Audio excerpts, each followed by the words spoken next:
সুপ্রিয় দর্শক মন্ডলী, পৃথিবী আজ দুই ভাগে বিভক্ত, যুদ্ধে লিপ্ত। এক পক্ষ নেতৃত্ব দিচ্ছে ইরান, অন্য পক্ষে নেতৃত্ব দিচ্ছে ইসরায়েল আমেরিকা। ইতিমধ্যেই ইরানে হামলা শুরু করতে উদ্গ্রীব হয়ে উঠে পড়েছে ইসরায়েল আমেরিকা। জানিয়ে দেব আমাদের হাতে থাকা সর্বশেষ আন্তর্জাতিক আপডেট বাংলা সংবাদ।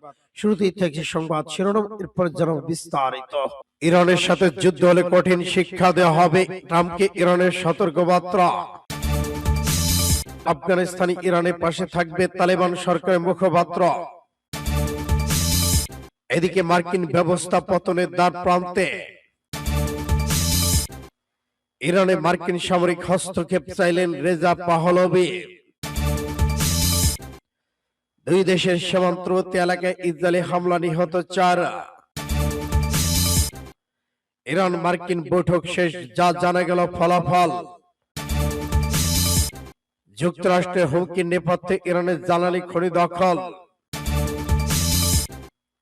এবং সর্বশেষে জানিয়ে দিব ইরানকে ঘিরে ফেলেছে একের পর এক মার্কিন রণতরী যুদ্ধ জাহাজ, হামলা শুরু। এতক্ষণ শুনছিলেন সংবাদ শিরোনাম, এখন বিস্তারিত। তবে অনুরোধ থাকবে এই ভিডিওটিতে একটি লাইক দিন এবং কমেন্টস করে জানিয়ে দিন আপনি কোন জেলা থেকে বা কোথা থেকে আমাদের সাথে যুক্ত রয়েছেন। ইরান ইসরায়েল যুদ্ধের আপডেট বাংলা সংবাদ হাতে পেতে চ্যানেলটি সাবস্ক্রাইব করুন, আমাদের সঙ্গে থাকুন। ধন্যবাদ। ইরানের সাথে যুদ্ধ হলে কঠিন শিক্ষা দেওয়া হবে, ট্রাম্পকে ইরানের সতর্কবার্তা। ইরানের সশস্ত্র বাহিনী প্রধান বলেছেন ট্রাম্পের জানা উচিত তিনি এমন এক যুদ্ধে প্রবেশ করতে যাচ্ছেন যাকে বিশ্ববাসী অপলাপ বন্ধ করতে বাধ্য করবে। আল আলম নিউজ নেটওয়ার্কের বরাদ্দে পাঁচটুডে আরো জানিয়েছে ইসলামী প্রজাতন্ত্র ইরানের সশস্ত্র বাহিনী প্রধান মেজর জেনারেল সৈয়দ আব্দুর রাহিম মোসাবির পার্কের প্রেসিডেন্ট সম্প্রতি অবস্থানে তীব্র প্রতিক্রিয়া জানিয়েছেন।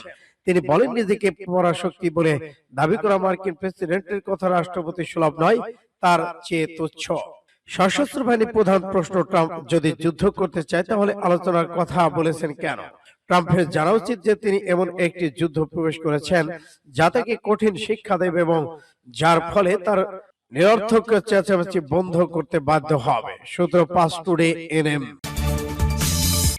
যুক্তরাষ্ট্র আক্রমণ করলে আফগানিস্তান ইরানের পাশে থাকবে, তালেবান সরকারের মুখপাত্র। আফগানিস্তান তালেবান সরকারের মুখপাত্র জবিউল্লাহ মুজাহিদ বলেছেন, ইসলাম প্রজাতন্ত্র ইরান আফগানিস্তানের ভ্রাতৃত্ববোধী দেশে দুই জাতির ভাষা, সংস্কৃতি, বহু মূল্যবোধ অভিন্ন। পাঁচটুডে প্রতিবেদন বলা হচ্ছে, জবিউল্লাহ মুজাহিদ রোববার ইরানের শাহাব নেটওয়ার্কের পাশতু রেডিওকে দেওয়া বিশেষ সাক্ষাৎকারে মন্তব্য মার্কিন হামলা প্রসঙ্গে বলেছেন, যুক্তরাষ্ট্র ইরানের উপর আক্রমণ করলে আফগানিস্তান ইসলামী প্রজাতন্ত্রকে সমর্থন করবে। মুজাহিদ আরো বলেছেন, এর আগে মার্কিন হামলার সময় শেষ পর্যন্ত ইসলামী প্রজাতন্ত্র ইরানি বিজয় হয়েছিল। দেশটি আবারও যুক্তরাষ্ট্রকে পরাজিত করতে সক্ষম হবে। সম্ভব বিজয়ের কারণে তিনি ইসলাম প্রজাতন্ত্র ইরানের সক্ষমতার কথা উল্লেখ করে বলেন, ইরানের আত্মরক্ষার অধিকার রয়েছে। আফগানিস্তান ইরান সম্পর্ক প্রসঙ্গে তিনি বলেন, কাবুল তেহরানের সম্পর্ক তেহরান বর্তমানে সর্বোত্তম অবস্থায় রয়েছেন এবং পারস্পরিক সমানের পরিবেশে দুই পক্ষ যোগাযোগ বজায় রাখছে। মুজাহিদ বলেছেন, বাণিজ্যিক, অর্থনৈতিক, কূটনৈতিক ক্ষেত্রে আফগানিস্তান ইরান একে অপরের গুরুত্বপূর্ণ অংশীদার। আস্থা এবং সহযোগিতার ভিত্তিতে সম্পর্ক আগে যে কোনো সময়ের তুলনায় আরো জোরদার হচ্ছে। তিনি এই পরিবেশে আরো বিস্তৃত হবে এবং পারস্পরিক আস্থা অধিকার সুদৃঢ় করতে হবে বলে জানিয়েছেন। সূত্র পাঁচটুডে এসে। মার্কিন ব্যবস্থার পতনের দ্বার প্রান্তে। বিশ্বব্যাপী অস্থিতিশীলতায় মার্কিন যুক্তরাষ্ট্রের ভূমিকা সম্পর্কে ক্যালিফোর্নিয়ার গভর্নর গাভের নিউ সমের কঠোর অভূতপূর্ব বক্তব্য কেবল একটি পক্ষপাতদুষ্ট অব্যবস্থা নয়।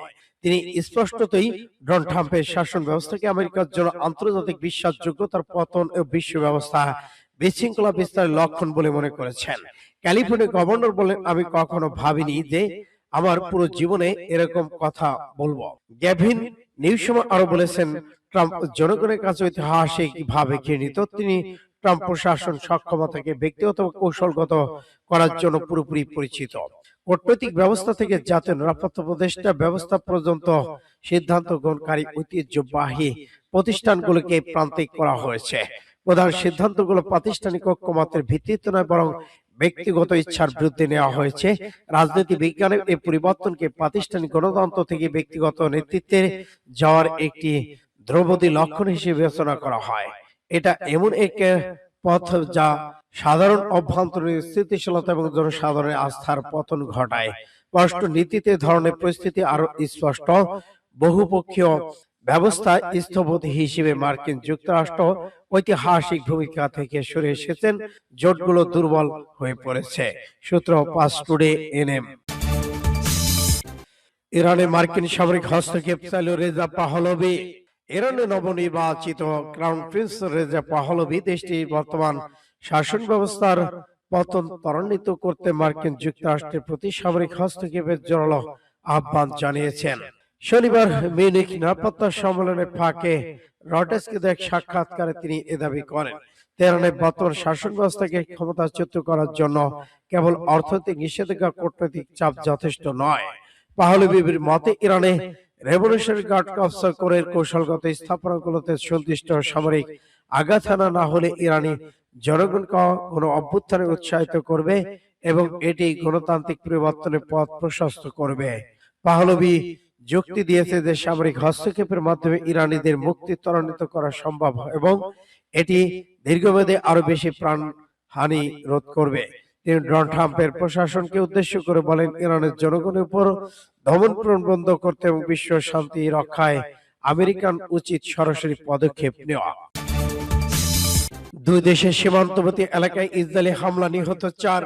লেবানন সিরিয়া সীমান্তবর্তী এলাকায় দখলদার ইসরায়েলি বোমা হামলা অন্তত ৪ জন নিহত হয়েছেন। সোমবার এক প্রতিবেদনের তথ্য জানিয়েছেন কাতার ভিত্তিক সংবাদ মাধ্যম আল জাজিরা। লেবাননের জনস্বাস্থ্য মন্ত্রণালয়ের বরাতে জানানো হয়, ভোরে সীমান্তের কাছাকাছি একটি গাড়িকে লক্ষ্য করে হামলা চালানো হয়। এতে ঘটনাস্থলে ৪ জন নিহত হন। লেবানন সরকারি সংবাদ সংস্থা ন্যাশনাল নিউজ এজেন্সি জানিয়েছে, নিহতদের জন্য একজন সিরীয় নাগরিক, তার নাম খালেদ মোহাম্মদ আল আহমদ। ইসরায়েলি সামরিক বাহিনী হামলার বিষয়টি নিশ্চিত করে জানিয়েছে, তারা লেবাননে ফিলিস্তিনি ইসলামী জিহাদের সদস্যদের লক্ষ্য করে এই অভিযান চালিয়েছে। তবে তাদের এই দাবির পক্ষে কোনো প্রমাণ প্রকাশ করা হয়নি। তারা জানিয়েছে লেবানন মজদাল আজদাব এলাকা এই হামলা চালানো হয়। এই ঘটনায় পিআইএ এর পক্ষ থেকে তাৎক্ষণিক কোনো মন্তব্য পাওয়া যায়নি। সূত্র বিডি প্রতিদিন। ইরান মার্কিন বৈঠক শেষ, যা জানা গেল।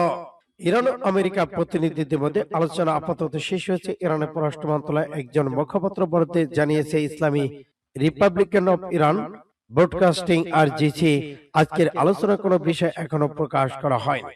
ইরানি আলোচক দল তাদের বাসভবনে ফিরে এসেছেন। ইরানের পররাষ্ট্রমন্ত্রী আব্বাস আরাগচি যুক্তরাষ্ট্রের সঙ্গে আলোচনাকে ভালো শুরু হবে বলে অভিহিত করেছেন। যদিও অনেকে বিষয় এখনো অমীমাংসিত রয়ে গেছে এবং সেই সব বিষয় নিয়ে সামনের দিনগুলো আলোচনা অব্যাহত থাকবে বলে ধারণা পাওয়া যাচ্ছে। ইরানের ব্যালিস্টিক ক্ষেপণাস্ত্র অঞ্চল সশস্ত্র গোষ্ঠীগুলোর সমর্থন, নিজ জনগণের সাথে আচরণ বিষয়গুলি নিয়ে আলোচনা এগোতে যা চেয়েছিল ওয়াশিংটন, বুধবার জানিয়েছিল মার্কিন পররাষ্ট্রমন্ত্রী মার্কো রুবিও। যুক্তরাষ্ট্রের হুমকির নেপথ্যে ইরানের জ্বালানি খনি দখল। যুক্তরাষ্ট্র নিষেধাজ্ঞা প্রত্যাহারের বিষয়ে আলোচনায় আগ্রহী হলে পারমাণবিক চুক্তির জন্য সমঝোতায় পৌঁছাতে ইরান প্রস্তুত রয়েছেন। তেহরান একজন মন্ত্রী ব্রিটিশ সংবাদ মাধ্যম বিবিসিকে তথ্য দিয়েছেন। এছাড়া রোববার ইরান একজন কূটনৈতিক বা স্পষ্ট বার্তা দিয়েছেন যে ওয়াশিংটনের সঙ্গে এমন একটি পারমাণবিক চুক্তি করতে চায় তেহরান, যা দুই পক্ষের জন্য অর্থনৈতিক সুফল বয়ে আনবে। অন্যদিকে মার্কিন কর্মকর্তা বারবার বলে আসছেন, যুক্তরাষ্ট্র নয় বরং ইরানি আলোচনা প্রক্রিয়া থামিয়ে রেখেছেন। বিবিসিকে জানিয়েছে, তেহরান ওয়াশিংটন দ্বিতীয় দফায় আলোচনা কয়েক দিনের মধ্যেই হওয়ার কথা রয়েছে। দুই দেশটির মধ্যে কয়েক দশক ধরে চলা বিরোধের সমাধান, নতুন করে সামরিক সংঘাত এড়াতে চলতি মাসের শুরুতে ইরান যুক্তরাষ্ট্রের মধ্যে আলোচনা আবার শুরু হয়েছে। তবে আলোচনার মধ্যে যুক্তরাষ্ট্র মধ্যপ্রাচ্য দ্বিতীয় বিমানবাহী রণতরী পাঠিয়েছে। এদিকে বার্তা সংস্থা রয়টার্সের রিপোর্টে বলা হয়েছে, ইরানের সঙ্গে আলোচনা সফল না হলে দেশটি সামরিক অভিযানে চালাবে মার্কিন। ইরানের চারদিকে ঘিরে ফেলেছে যুক্তরাষ্ট্র, ভয়ঙ্কর হামলা। যুক্তরাষ্ট্র প্রশাসন ইরানের বিরুদ্ধে এক নতুন কৌশলগত চাপ সৃষ্টি করেছে, যা বিশ্বাসঘাতকতার জন্য অনন্য নজির স্থাপন করেছে। ওমানে দুই দেশের মধ্যে পরমাণু সম্পর্ক চুক্তি নিয়ে আলোচনা চলাকালীন যুক্তরাষ্ট্র ইরানের চারপাশে সামরিক ঘেরাটোপ তৈরি করেছে। শনিবার মস্কোতে শীর্ষ পর্যায়ের বৈঠক চলার সময় এই খবর আসে যে মার্কিন বাহিনী ইরানের চারপাশে কৌশলগত অবস্থান নিয়েছেন। ভারত মহাসাগরে ডিয়াগো গার্সিয়ায় ৬টি B2 স্টিল বোমারু মোতায়েন করা হয়েছে, যা ইরানের পরমাণু স্থাপনার উপর হামলার ইঙ্গিতবাহী। পাশাপাশি ইসরায়েলকে সুরক্ষা দিতে থার্ড এয়ার ডিফেন্স সিস্টেম সরবরাহ করা হয়েছে। মধ্যপ্রাচ্য যুক্তরাষ্ট্রের দ্বিতীয় বিমানবাহী রণতরী ইউএসএস কালসা ভেনশন পাঠানো হয়েছে, যাতে 90 ফাইটার জেট ও হেলিকপ্টার ৬,০০০ নৌসেনা অবস্থান করছে।